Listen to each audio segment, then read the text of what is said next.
Olá, bem-vindos mais uma vez ao nosso programa. Eu me chamo Carlos Júnior e você está mais uma vez aqui ouvindo sobre ciência, filosofia, teologia e os mais variados assuntos dentro dos campos de estudo. E se você gosta desse debate, então fica ligado porque acabou de começar o Alinhando aos Ponteiros.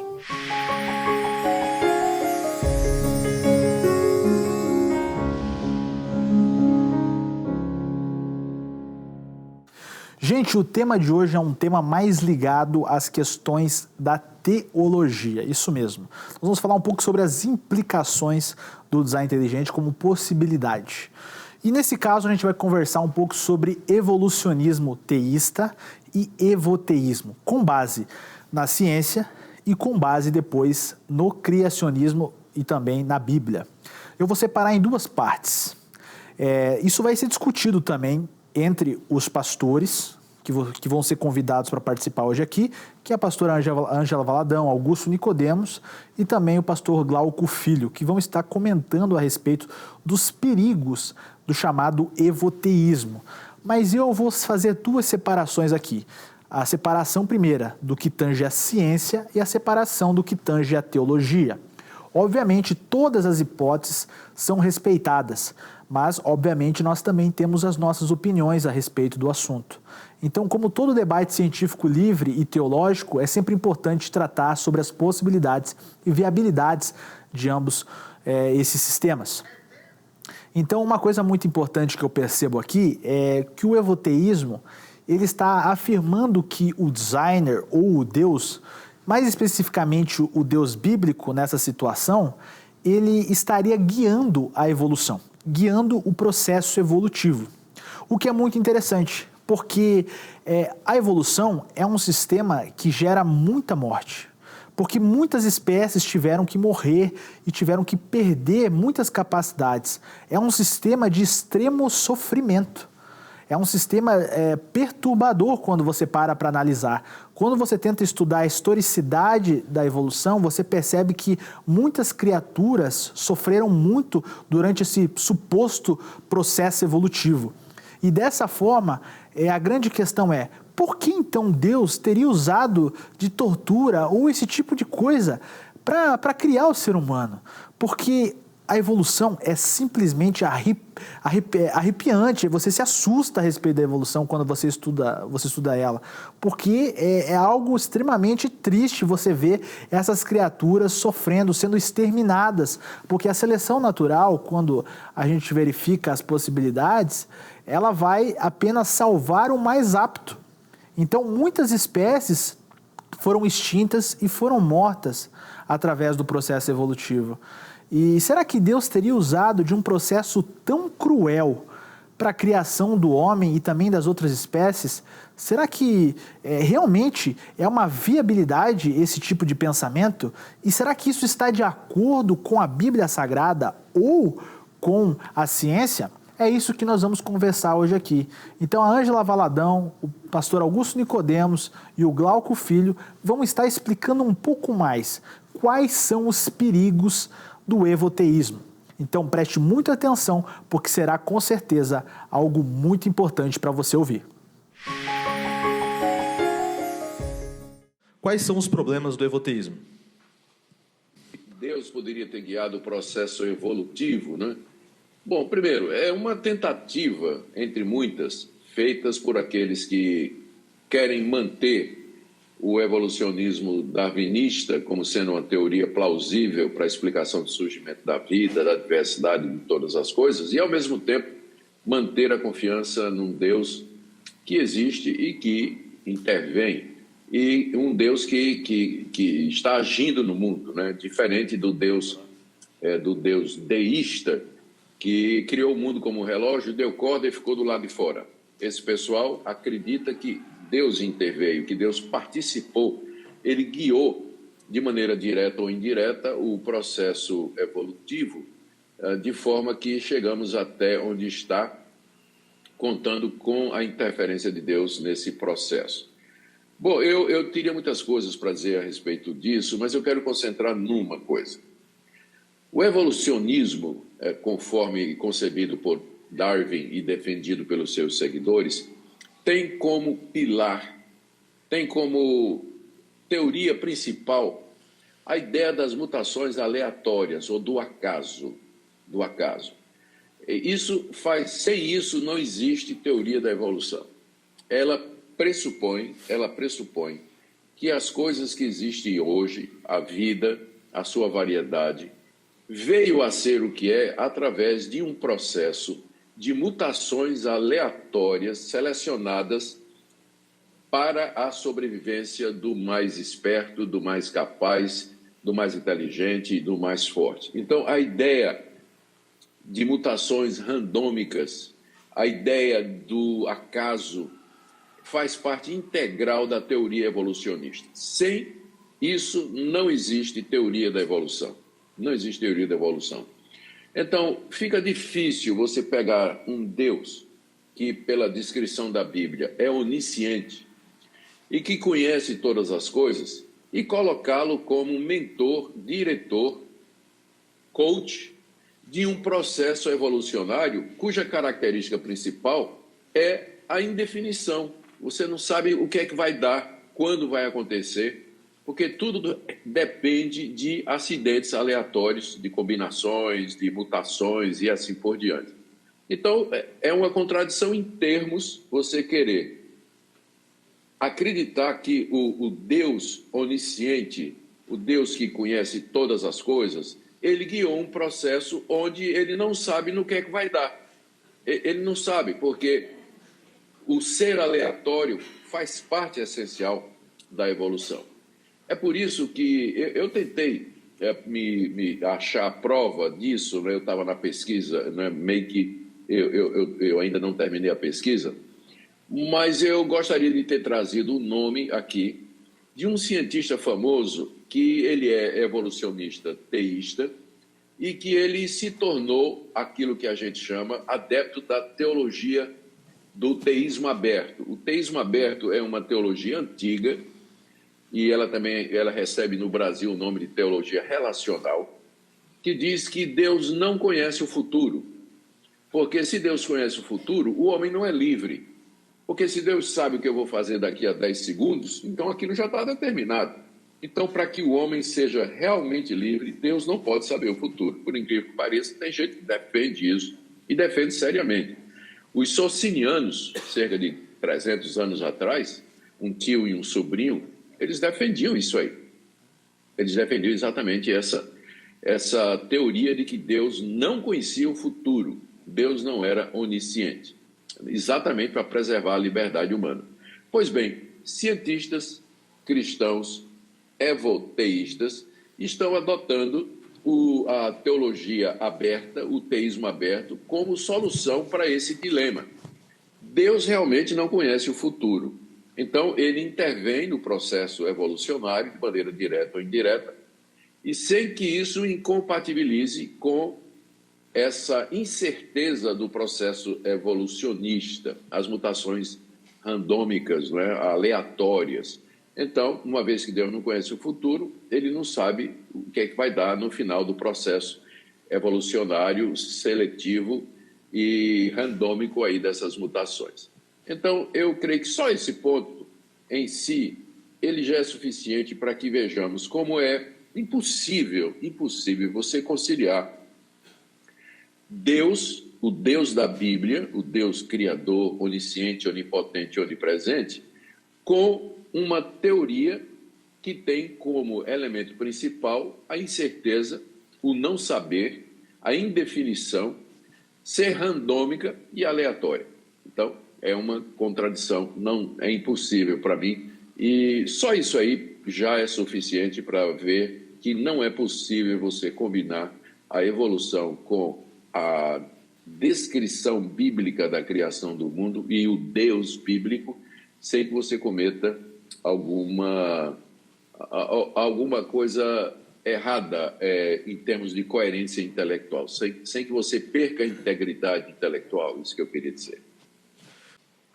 Bem, nós sabemos que a palavra de Deus, que é a Bíblia Sagrada, ela não foi escrita com o propósito de ser um livro científico, porque senão ninguém ia entender nada.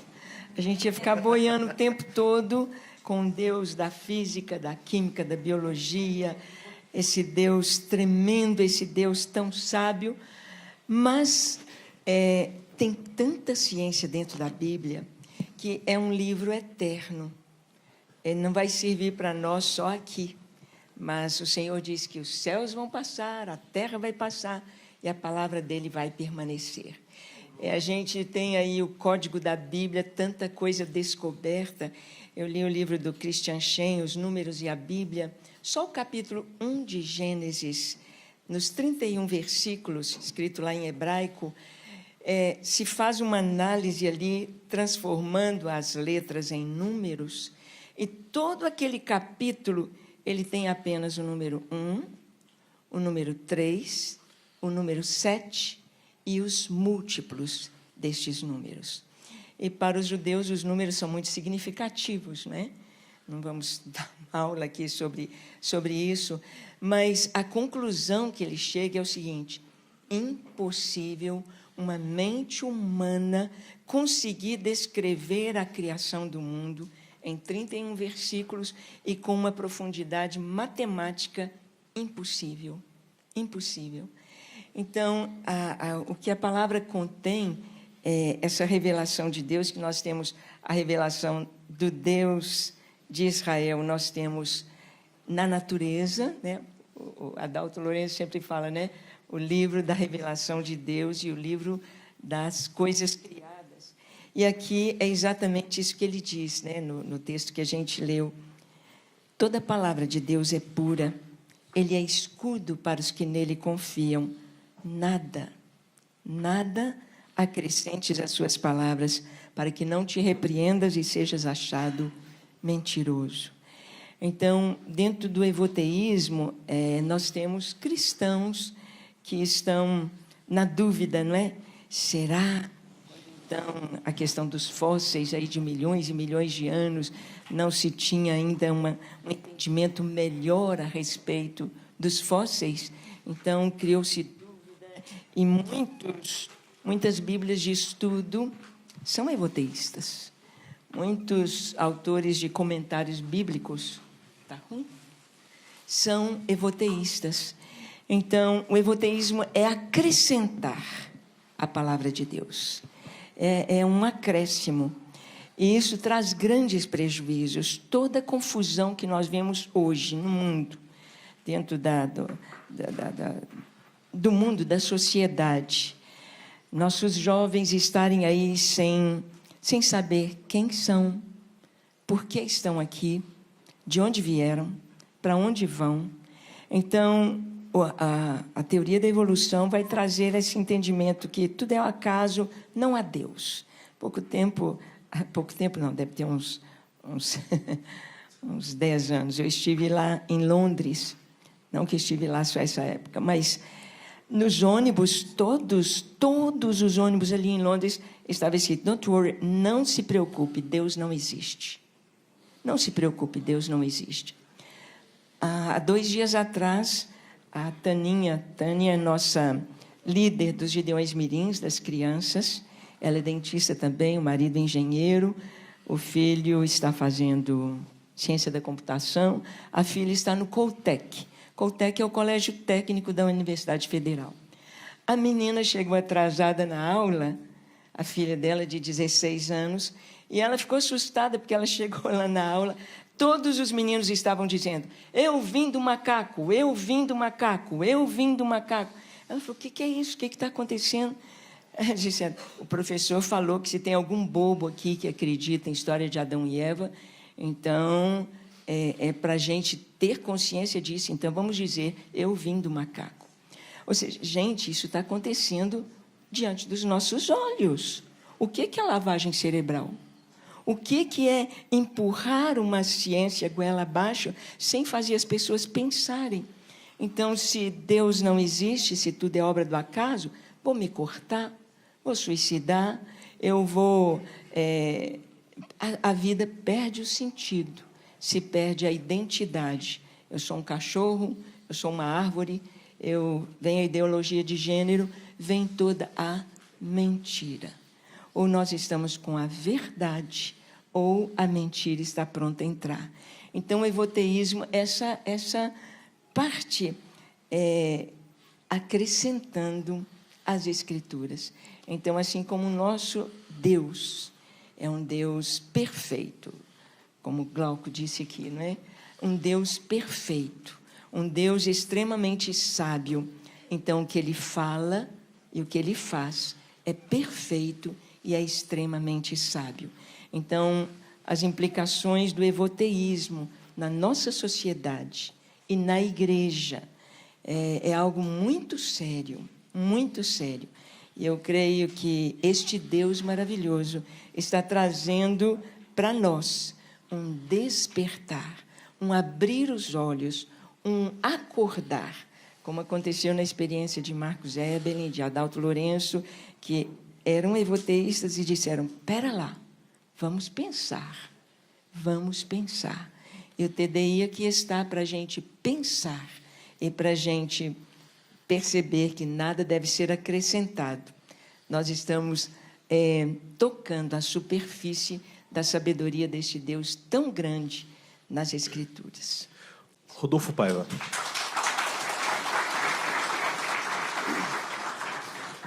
Bom, eu queria tocar rapidamente nos problemas do evoteísmo de forma pontual. Nós não vamos ser exaustivos aqui, não é possível isso, mas a gente pode conversar depois. Acho que o primeiro problema que eu vejo direto do evoteísmo é que ele entra hoje não tão sorrateiramente mais, mas entrou sorrateiramente dentro das igrejas, e isso tem sido, com certeza, um problema do ponto de vista teológico e filosófico dentro das igrejas, né? Só para vocês entenderem o que eu estou querendo dizer. A Bíblia, ela é o livro autoritativo sobre as nossas vidas, sobre a vida do cristão, a vida daquele que segue o Deus judaico-cristão. A Bíblia é o livro que Deus conduziu a sua escritura e inspirou a sua escritura, é o que, no final das contas, tem toda a autoridade sobre nossas vidas. É a palavra de Deus. E a palavra de Deus, ela diz que nós fomos criados de uma forma muito especial. Mas a substância daquilo que se quer colocar do evolucionismo junto com o teísmo é de que nós viemos de uma ameba, de um ser ancestral comum. Se nós fomos criados de forma especial, conforme a imagem e semelhança de Deus, está escrito lá nos primeiros capítulos já de Gênesis, o primeiro capítulo de Gênesis, já está escrito isso, mas vem uma ideia que já começa desde o seu primeiro capítulo lá da Bíblia, aquela que você acredita que tem autoridade, que é revelacional, que é inspirada por Deus, que é a palavra de Deus para a sua vida, se já começa a colocar em xeque desde o seu primeiro capítulo, eu acho que nós vamos ter muitos problemas nos próximos capítulos. Acho que nós vamos ter muitos problemas, porque se eu sou criação especial, então eu não posso ter vindo de uma ameba. Porque qual é a diferença entre eu, você e uma barata? Qual a diferença da minha vida para a vida de qualquer outro ser vivo? Nós viemos do mesmo ancestral comum. Me desculpe, mas eu não consigo acreditar num negócio desse. Agora eu falo, obviamente, como pastor e teólogo. Ainda mais, a Bíblia é cristocêntrica, nós cremos nisso. Os primeiros capítulos de Gênesis, até o 11, vão descrever, grosso modo, todas as grandes doutrinas de todo o restante da Bíblia. Não sei se vocês sabiam disso. Os primeiros 11 capítulos já vão descrever todas as grandes doutrinas de todo o restante da Escritura. Já está ali, de forma alegórica, de alguma maneira já está ali posto. Agora veja, Cristo, Paulo disse que ele veio e morreu pelos nossos pecados. Não é? Será que Cristo veio e morreu também pelos pecadinhos das baratas? Porque, afinal de contas, nós viemos tudo do mesmo ancestral comum. Não é mesmo? Se nós somos especiais e temos uma criação especial, me parece que faz sentido que Cristo veio morrer porque somos especiais para Ele. Mas se a evolução teísta é real, fazer essa associação de areia com álcool, essa mistura de água e óleo, me parece ser nada mais, nada menos do que uma tentativa frustrada. Mas, por incrível que pareça, ela entra sorrateiramente porque muita gente não conhece a substância ou o conteúdo do que a evolução diz. A evolução tem um ancestral comum. Mas nós não estamos falando de Deus, nós não estamos falando... Não é isso não, nós estamos falando de um ancestral comum físico mesmo, que foi evoluindo ao longo de milhões de anos e tudo mais. Vocês estão entendendo o problema? Vocês estão conseguindo entender que ela ataca diretamente a inerrância bíblica? E aí ela começa a destruir a Bíblia por essas introduções de teses ou de conteúdos que, no final das contas, vai afetar muito a vida do seu filho, que você pregou, ensinou ele a vida inteira, e ele chega lá na universidade, vem um professor, ele entra no ringue da academia, porque lá na igreja ele está no ringue da teologia, da filosofia, mas ele entra num outro ringue, o ringue da academia. E lá na academia ele é confrontado com isso, é ensinado isso. E sabe o que acontece? Muitas vezes nós que estamos dentro das igrejas, nós não queremos entrar dentro desse ringue da ciência também, da academia também, e a gente corre o sério risco daquilo que a gente tem visto nas pesquisas. Cerca de 34% dos jovens que entram na universidade são cristãos, professos. Cerca de 70% deles, ao final dos seus cursos, dizem que desviaram do evangelho. Esse é o problema. Então esse é um problema muito grande. Nós precisamos entrar no ringue da ciência para combater aquilo que é necessário. Entender a substância do que está sendo proposto, o conteúdo que está sendo proposto a respeito do evolucionismo e do teísmo. Já que estamos dentro das igrejas, então a gente tem que entender a respeito do teísmo, mas também temos que entender o que está sendo proposto pela evolução e as suas implicações, para que a gente consiga resolver o problema. Bom, foi exatamente como eu falei. Como vocês perceberam, existe um sério problema, tanto no aspecto científico, como também no aspecto teológico a respeito da evolução. Ambos os sistemas, seja o teológico ou o científico, você vai encontrar um furo gigantesco na compreensão de como adaptar a evolução. Tem que fazer uma manobra mental gigantesca para conseguir conciliar as duas coisas, seja na ciência ou seja na teologia. Por exemplo, dentro da ciência, você não consegue provar cientificamente, tá, o salto evolutivo. Isso é impossível até agora. A gente não consegue provar cientificamente que a evolução é um fato. A evolução, no máximo, é uma possibilidade, mas não é um fato. Ela não está comprovada cientificamente. Então, cientificamente, não há dúvidas que ela já foi derrubada há muito tempo. Certo? Não existe mais um consenso. Até o começo desse ano saiu no The Guardian, que é um dos maiores portais britânicos, se não me falha a memória, dizendo que os cientistas evolucionistas eles estavam pedindo reavaliar a evolução. Eles teriam que reestruturar o evolucionismo, tentar arrumar a teoria, porque ela estava cheia de furos. Ela estava igual uma peneira. Então, se você pesquisar aí no site do The Guardian, você vai conseguir verificar essa matéria, onde os próprios evolucionistas estão percebendo que a evolução já caiu por terra. É como se fosse várias feridas, sabe? Já não tem mais aonde fazer remendo. Então, dessa forma, a evolução ela já se demonstrou que ela não é um fato científico. Mas uma coisa muito importante no meio de tudo isso, que eu considero bacana, agora eu vou entrar para as implicações, para a área teológica, em específico a Bíblia Sagrada. Não é possível que Deus tenha usado a evolução como um procedimento, porque quando nós estudamos o livro de Gênesis, nós temos que avaliar que Adão e Eva são personagens literais. Eles existiram. Por que eles existiram? Porque quando você estuda, você percebe que eles foram feitos limpos de todo pecado, eles foram feitos limpos de todo erro. E quando eles comem do fruto que não devia, então o que acontece naquele momento? Eles perdem, acontece o que a gente chama na teologia de queda. Há a queda do homem. Então o homem ele se perde, ele se torna condenado, porque segundo a palavra de Deus, o salário do pecado é a morte. Isso você pode atestar no livro de Gênesis. E o que acontece? Se o salário do pecado é a morte e o homem foi condenado e houve queda, a palavra de Deus nos ensina sobre a redenção. A redenção é em Cristo Jesus.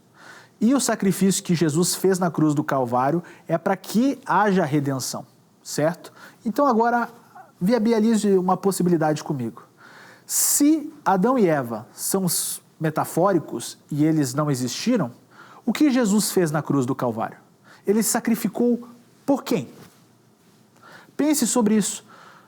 Como Adão e Eva não existiram? Isso não faz o menor sentido. Então Jesus se sacrificou por quem? Isso não tem lógica nenhuma. O apóstolo Paulo fala que se Jesus não ressuscitou dos mortos, então a nossa fé é em vão. Então é muito importante que você perceba que a teologia demonstra que o processo evolutivo é uma fraude, é uma farsa. E ele não consegue se adaptar à Bíblia Sagrada, apenas através de um malabarismo. Gente, muito obrigado.